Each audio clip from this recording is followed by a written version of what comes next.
Assalamualaikum warahmatullahi wabarakatuh. Waalaikumsalam. Bismillahirrahmanirrahim. Alhamdulillahirabbil alamin wassalatu wassalamu ala asrofil anbiya'i wal mursalin sayyidina wa maulana Muhammadin wa ala alihi wa sahbihi ajma'in amma ba'd. Saya mengucapkan terima kasih kepada Ibu Lia yang sudah hadir untuk berbagi hasil bacaannya dengan kita semua. Ini adalah ayat reading group yang ke-6, dan kalau teman-teman ketinggalan untuk mengikuti rekaman dari reading group yang sebelumnya, bisa diakses di YouTube-nya Ayat, dan minta tolong silakan di-subscribe juga untuk mensupport YouTube-nya Ayat. Tidak perlu berpanjang-panjang, kita akhirnya sampai di titik ke-6 ini, dan kita akan membahas sebuah kitab. Ini kitab kedua dalam bahasa Arab yang kita baca. Yang sebelumnya bukan artikel dalam bahasa Arab yang disampaikan oleh Ustadz Jalil. Sekali lagi terima kasih Mbak Olia sudah meluangkan waktu untuk sharing, dan ini sepertinya kalau ada coretan-coretan ya, saya tidak tahu kalau kayak begitu itu apa yang terjadi. Nggak tahu ini juga, padahal nggak diapa-apain. Iya, katanya ada yang ngehack, tapi saya juga tidak tahu. Kita lanjutkan saja, semoga tidak terjadi apa-apa.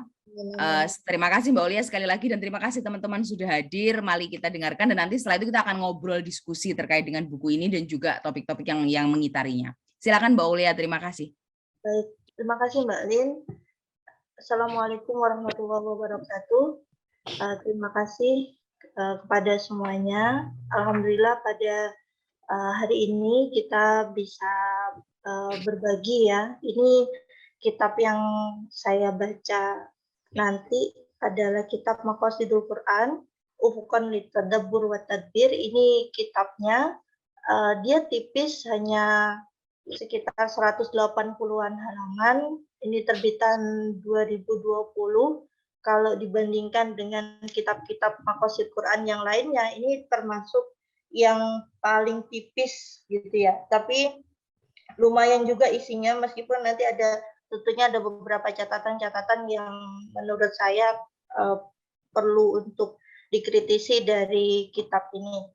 Baik, kita masuk langsung. Jadi buku ini sebenarnya dibagi menjadi 3 bagian, 3 bab.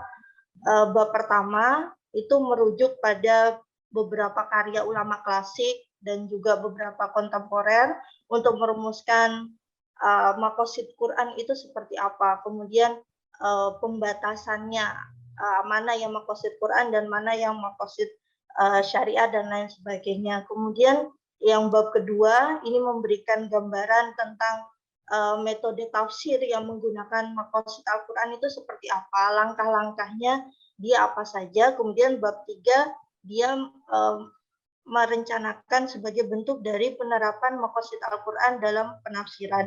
Nah, kenapa kok saya memilih kajian tentang Maqasid Quran ini? Karena kan sepertinya sekarang itu memang lumayan banyak orang yang menggunakan tafsir Maqasidi begitu.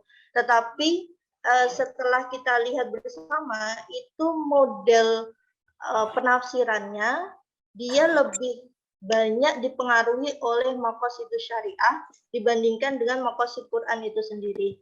Nah, ini saya sadari mungkin ada yang pernah membaca tulisan saya sebelumnya. Saat itu juga saya sebenarnya masih termasuk Maqasid syariah sentris ya. Jadi belum benar-benar masuk ke, belum ya, waktu itu masih baru-baru isu ini, isu Maqasid Quran itu saya yakin ini masih awal waktu itu, dan memang di Indonesia sendiri belum ada yang membahas tentang Maqasid Quran.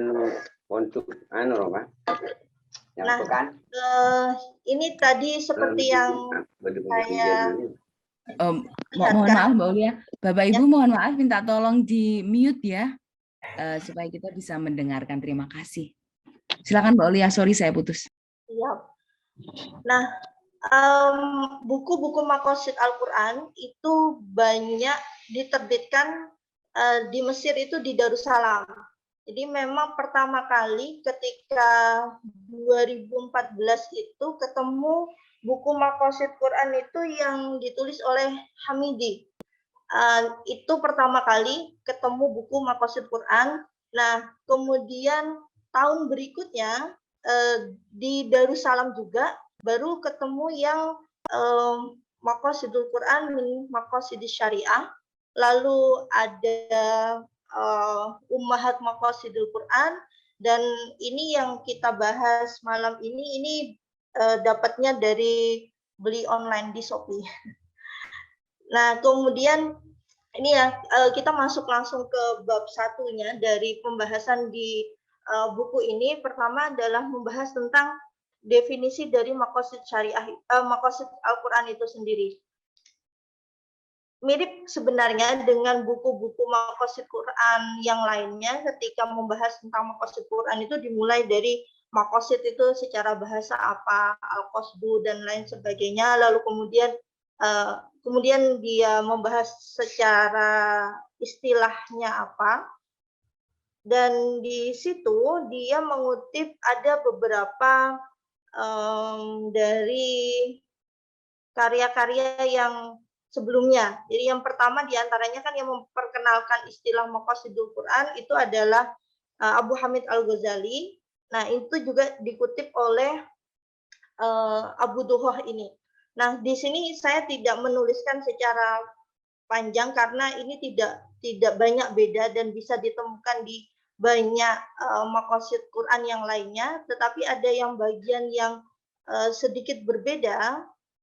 Abu Duhah ini menuliskan bahwa dalam tradisi-tradisi klasik, istilah maqasid Quran itu seringkali tidak hanya muncul dalam istilah atau dalam term maqasid Quran, tetapi kadang dia muncul dalam kata ulumul Quran, kadang juga bentuknya adalah aqsamul Quran, ada kadang menggunakan istilah matolibul Quran. Di sini saya tuliskan diantaranya ada Ar-Razi, dia mengutip Ar-Razi bahwa al-maqsud min jami'il kutub al-ilahiyah ilmu usul wal furu' wal mukasyafat. Jadi isinya dari maqasid Quran itu adalah ilmu usul, ada furu', berarti usul itu kan akidah, furu' itu masuk ke syariat, dan juga mukasyafat. Mukasyafat ini hal-hal yang nanti hubungannya biasanya dengan hikmah.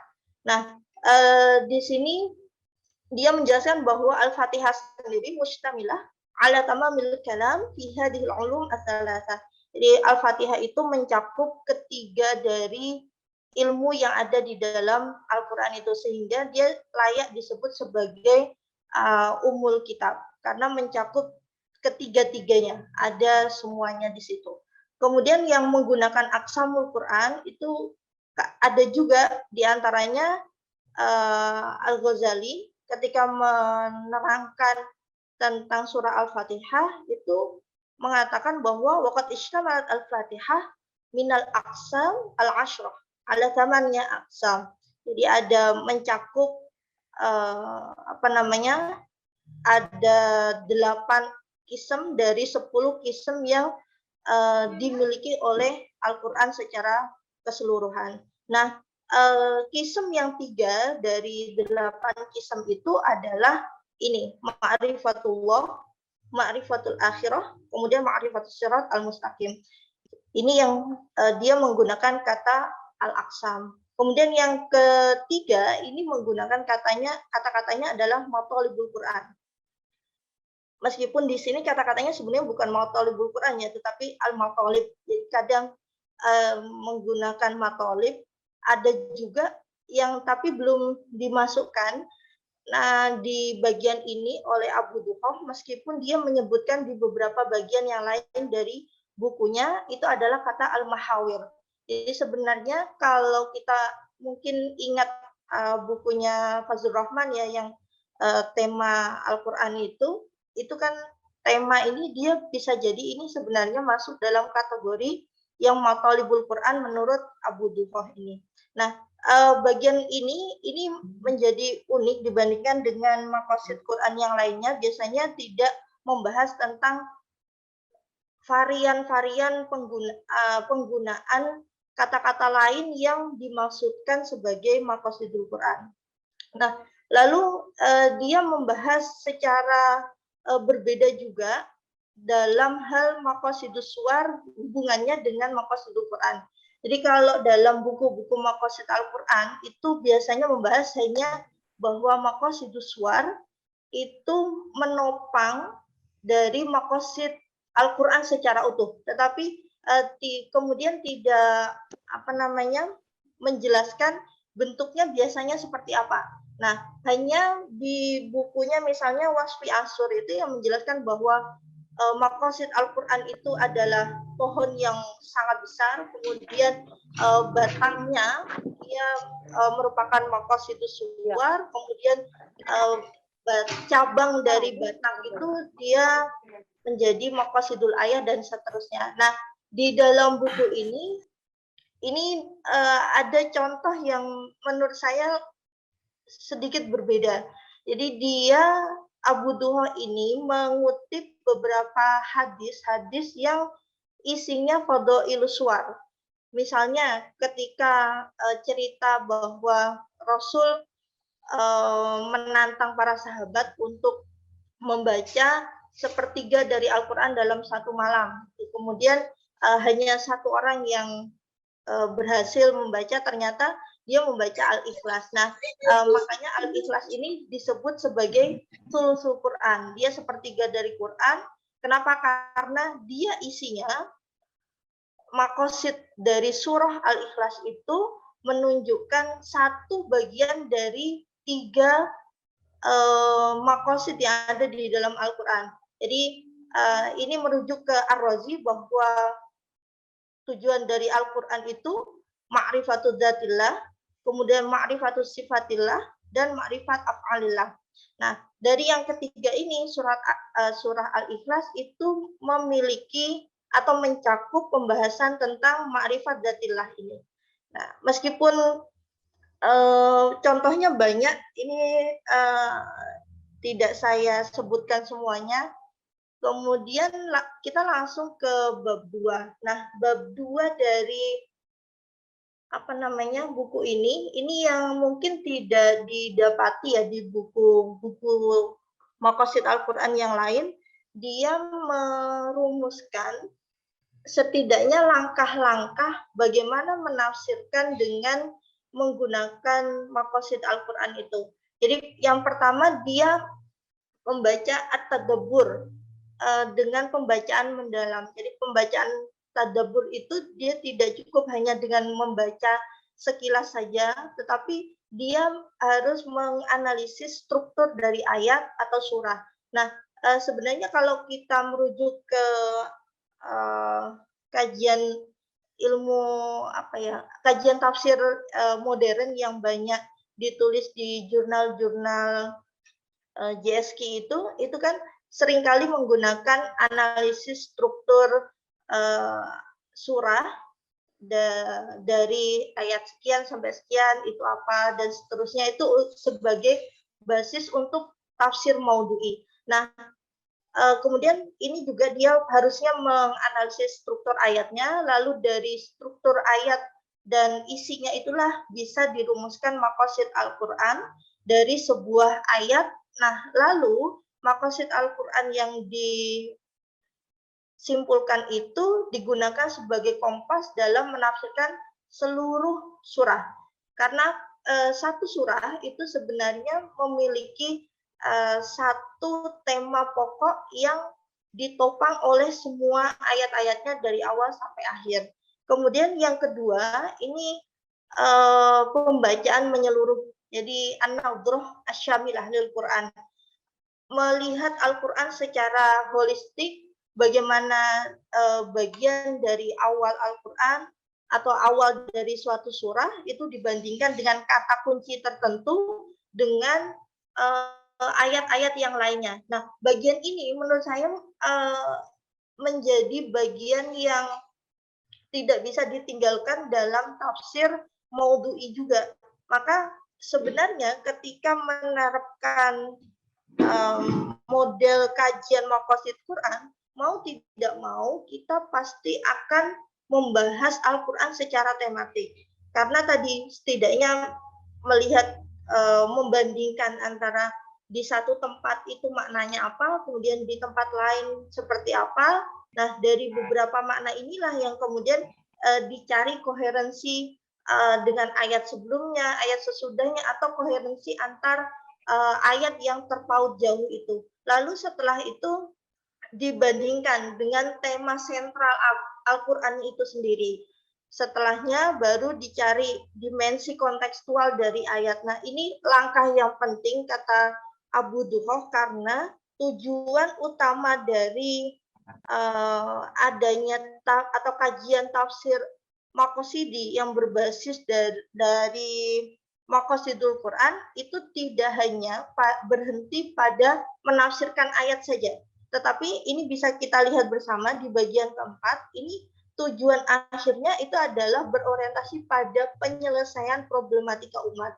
Ini yang wajib dilakukan dalam sebuah tafsir, sehingga tafsir itu memang benar-benar berdialog atau memberikan jawaban kepada yang membaca Al-Quran. Nah, kemudian yang ketiga itu adalah pembacaan seimbang, al-qiraah al-mutawazinah. Dia menyeimbangkan antara apa? Menyeimbangkan antara bagian-bagian aspek-aspek hakikat Islam itu secara umum, secara utuh. Dia menekankan pada hadis yang saya tulis di sini, al-imanu bid'un wa sab'una syu'bah, a'laha la ilaha illallah wa adnaha imatatul adha 'anit thariq. Ketika menafsirkan ayat apapun, kita tidak boleh hanya melihat dari satu aspeknya saja. Misalnya ayat-ayat yang ayat-ayat kita misalnya, itu tidak boleh juga hanya dilihat ayat kita saja, tetapi juga harus dilihat ayat-ayat bagaimana rekonsiliasi, ayat-ayat bagaimana membentuk hubungan interaksi yang baik. Tetapi sebaliknya juga tidak boleh hanya kita melihat ayat-ayat yang kalem-kalem saja tanpa melihat ada juga kemungkinan ayat-ayat yang membolehkan perang dan lain sebagainya. Maka pembacaan seimbang ini akan menjadikan pembacaan kita atau penafsiran kita menjadi penafsiran yang utuh, menampilkan Islam itu apa adanya, bukan Islam yang timpang, yang dia hanya memberatkan pada satu bahasan saja. Nah, sampai di bab 2 ini sebenarnya saya masih kagum dengan buku ini.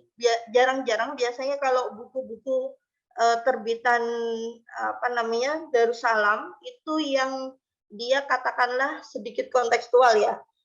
Tetapi kemudian itu hancur ketika saya membaca bab 3. Tadi kan dia di awal menerangkan bahwa bab 3 itu penerapan dari apa yang dia tuliskan di bab 2. Ternyata sayangnya bagian ini itu tidak seperti yang saya harapkan gitu. Dan isinya itu lebih mirip ada tema tertentu. Ini saya bacakan. Misalnya itu temanya Bentar. Ada Maqasidul Quran wa usus hukukil insan. Nah, itu dia langsung membahas takrimul insan. Jadi takrimul insan dia ngomong bla bla bla bla bla bla. Kemudian tiba-tiba langsung ada ayatnya. Wa nadzil fil Qur'an yajid anna hadhil haya wa hadzal qaul, dan seterusnya, walaqad karramna bani Adam wa hamalnahum fil barri wal bahri, dan seterusnya. Kemudian ayat ini dia jelaskan sedikit, itu pun tidak mengutip banyak tafsir, tapi lalu lebih mengeksplor pendapatnya dan tidak membandingkan dengan ayat-ayat serupa yang ada pada bagian-bagian Al-Quran yang lainnya. Nah, di sini kemudian saya berpikir untuk mengecek di JSK itu, dan ternyata beberapa artikel sebenarnya banyak yang mirip dengan atau setidaknya menerapkan ya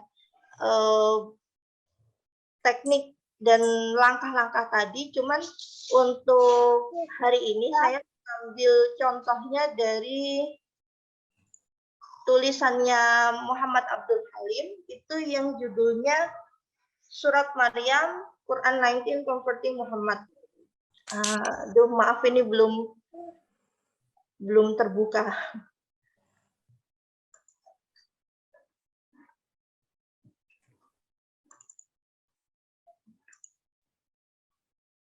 Nah, belum kebuka juga ya di sana ya? Belum. Belum, Mbak. Aja. Iya, ini kayaknya rada hang ini. Belum, Bu. Oke, saya stop dulu mungkin ya.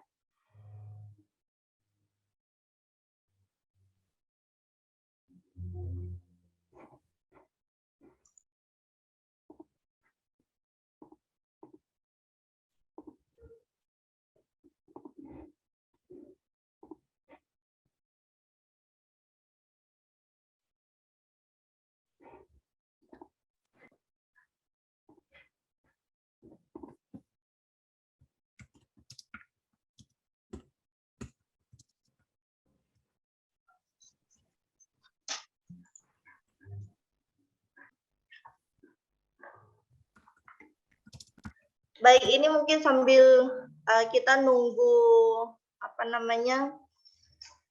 Windows-nya terbuka. Ini saya sedikit cerita tentang artikel ini. Jadi artikel ini dia dari judulnya saja itu sebenarnya sudah mewakili maqasid Quran dari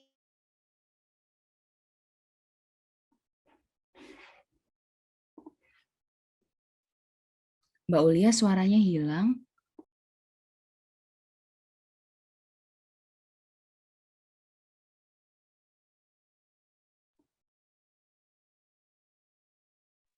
Mbak Uli kayaknya keluar apa ya? Oh ada. Ada, tapi mungkin masalah sinyal. Coba saya kontak lewat WA.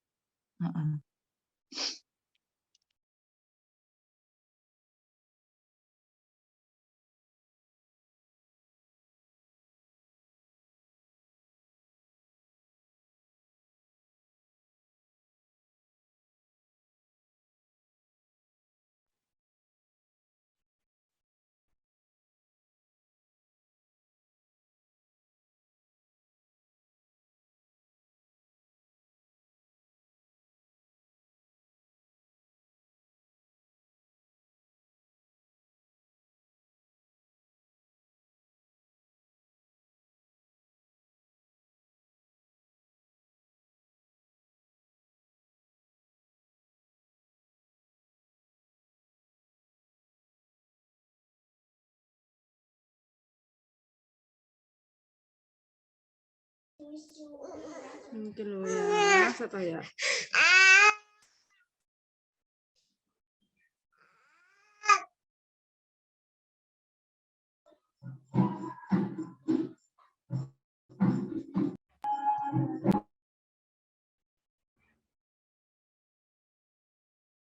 Kita tunggu ya teman-teman ya Bapak Ibu. Saya yakin ini masalah sinyal.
Halo,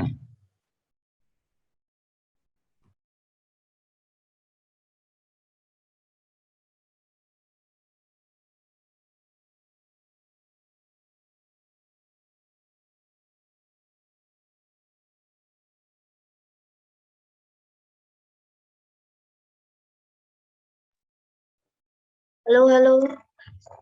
Maaf, ganti alat. Suara saya bisa kedengar ya? Bisa, Mbak. Baik. Bisa, Mbak. Baik, maaf semuanya. Tidak apa-apa, Mbak, kan kadang hal seperti ini terjadi di dunia ini. Iya. No worries. Tadi sampai mana ya yang kedengeran ya? Saya kira tadi Mbak atau Mbak Imas, silakan bisa di take over Imas. Oke, Ya. Mbak Imas sudah datang. Halo, Ya. Mbak. Ya tadi kalau nggak salah mau menampilkan apa gitu, Mbak. Oh. Halim. Tulisannya Abdul Halim tadi, Mbak.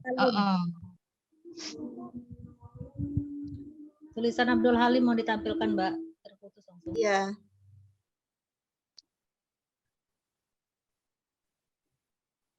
Mbak Ulia, kalau misalnya minta tolong saya untuk nge-share artikelnya, saya baru aja buka ini. Oke, boleh Mbak. Begitu lebih mudah. Iya kayaknya. Oke. Coba. Lebih mudah begitu kayaknya supaya tidak terlalu ribet, Mbak. Ini aja. Yang itu Mbak Lin ya. Iya, ini pakai laptopnya suami gantian. Kompak sekali dengan Pak Fawaid pokoknya ya. Bentar.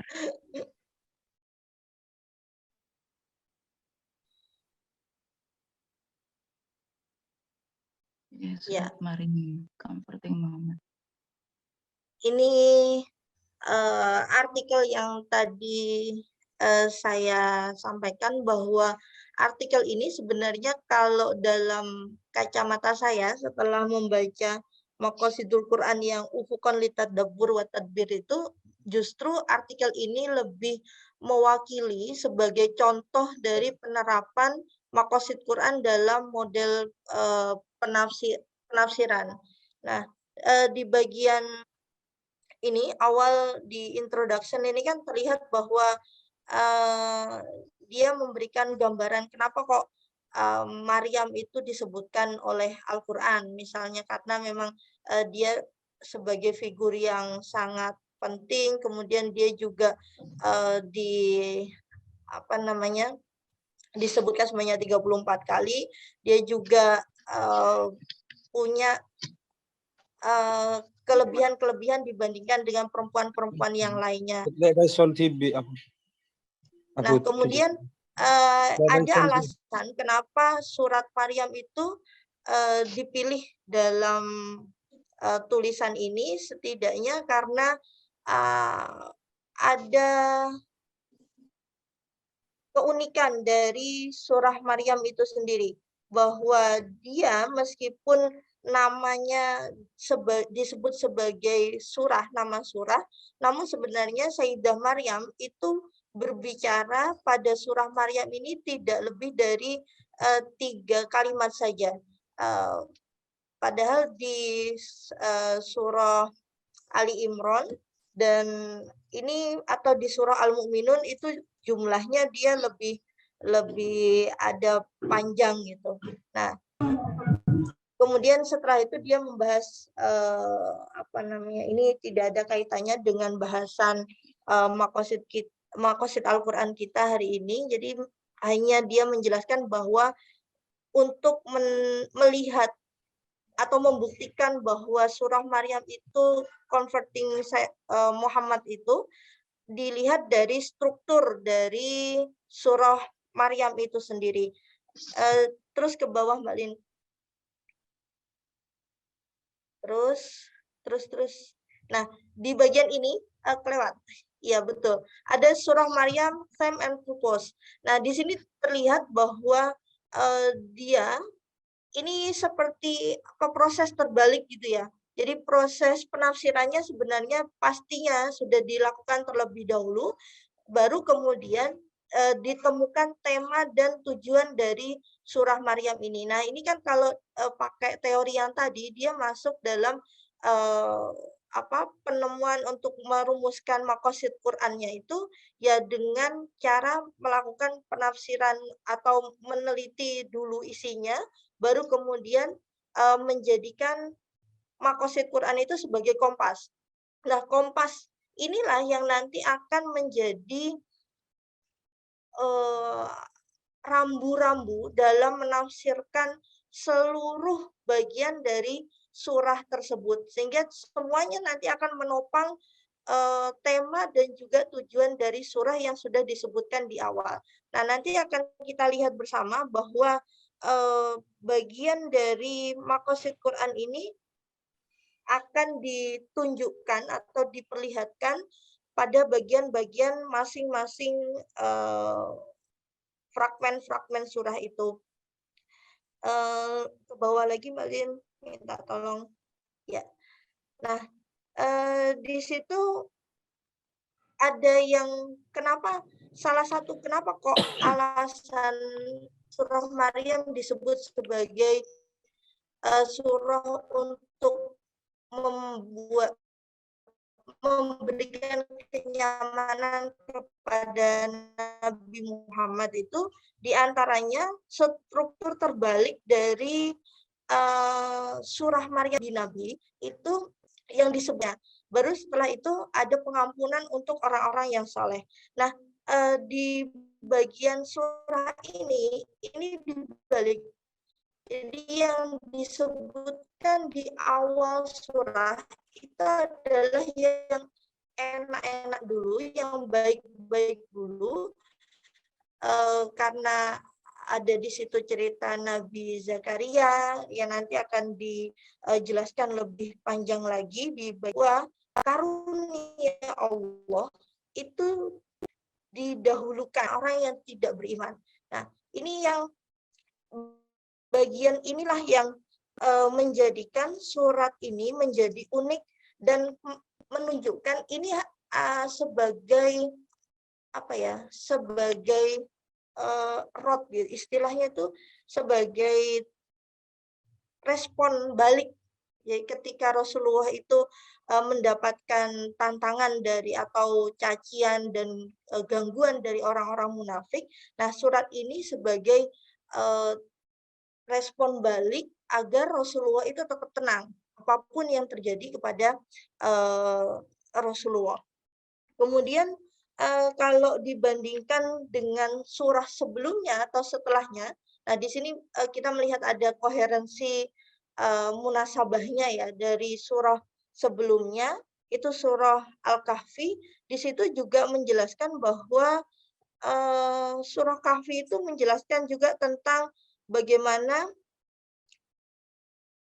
Allah itu melindungi Rasulullah dan menenangkan Rasulullah. Begitu juga di surah Toha, surah setelahnya juga dijelaskan ma anzalna 'alaikal qur'ana litashqa. Nah, itu kan bahwa Quran itu sama sekali tidak diturunkan untuk membuat Rasulullah justru hatinya sedih. Nah, surah Maryam ada di antara dua surah yang bentuknya seperti itu, sehingga sangat masuk akal jika surah Maryam ini juga isinya tidak jauh berbeda dari dua surah yang mengapitnya tadi. Nah, inilah yang kemudian menentukan bahwa respon kenapa di dalam surah ini respon yang baiknya, yang cerita tentang enak-enaknya, bagaimana Allah itu menanggapi Nabi Zakaria dengan lemah lembut, kemudian memberikan rizki Yahya, kemudian Sayyidah Maryam dan seterusnya, itu justru disebutkan di awal dan bukan di akhir. Nah, kemudian terus ke bawahnya di analysis of the surah. Nah, di sini sudah dilihat ya, ada part satunya, ada part 2-nya, dan di part satunya ini bahwa dia ada nama-nama para nabi, kemudian part 2-nya ini dia membahas tentang sesuatu yang tadi dia lebih konteksnya kepada orang-orang yang tidak beriman. Jadi yang atas ini hubungannya dengan rahmat-rahmat, baru yang hukuman-hukuman yang nggak enaknya ada di bagian bawah itu. Nah, kalau kita melihat di bagian 1, Nabi Zakaria dan Nabi Yahya itu, bahwa bagian ini dimulai dengan di surah Maryam itu dimulai dengan keadaan Nabi Zakaria yang sedikit banyak itu mirip dengan keadaan Rasulullah, dan Nabi Zakaria digambarkan sedang butuh hiburan, sedang butuh sandaran kepada Allah karena dia memang tidak memiliki keturunan yang bisa melanjutkan perjuangan dakwah sebagai seorang nabi. Nah, ini yang mirip keadaannya meskipun ceritanya berbeda, konteksnya berbeda, tetapi keadaan antara Nabi Zakaria dengan Rasulullah itu sama atau setidaknya mirip karena memang sama-sama menghadapi sesuatu yang di luar kemampuan dirinya untuk menghandle. Jadi dia sudah harus angkat tangan begitu. Nah, kemudian juga ke bawah minta tolong Mbak Lin.